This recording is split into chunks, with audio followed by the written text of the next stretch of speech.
মালদ্বীপের আন্তর্জাতিক বিমানবন্দরে অবতরণের ঠিক ১০ মিনিট আগ থেকেই সমুদ্রের মাঝে দেখা মিলবে দেশটির ছড়িয়ে ছিটিয়ে থাকা শত শত দ্বীপের দৃশ্য, যা অনায়াসেই ক্লান্তির ছাপ মুছে দেয় যে কারো। বিমানবন্দরে অবতরণের পরই চক্ষু শীতল করা মনোমুগ্ধকর পার বাঁধানো সাগর আর নীলপানির সন্ধি। যতদূর দৃষ্টি স্বচ্ছ নীলপানি, আকর্ষণীয় নৌযান আর মজবুত অবকাঠামো, যা মালদ্বীপে আসা সব পর্যটককে করে তোলে প্রাণবন্ত।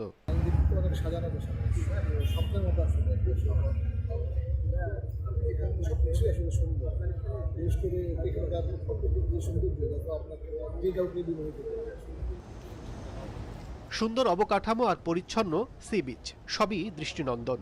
সমুদ্র বেষ্টিত দেশ হওয়ায় পর্যটনের বিকাশে মালদ্বীপ থেকে বাংলাদেশে অনেক কিছু শেখার রয়েছে বলে মনে করেন আগতরা। এই যে একটা বিচ, এখানে কোনো কিন্তু নোংরা আবর্জনা নেই, খুব সুন্দর পরিপাটি সবকিছুই আছে এখানে।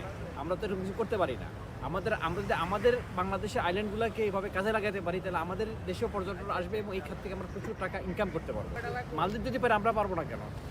মালদ্বীপের মাফুসি আইল্যান্ড মাত্র 2 কিলোমিটার, সেখানে ফুটবল গ্রাউন্ড আছে, 5 স্টার হোটেল আছে। আমাদের এরকম অনেকগুলো আইল্যান্ড আমাদের বাংলাদেশে আছে।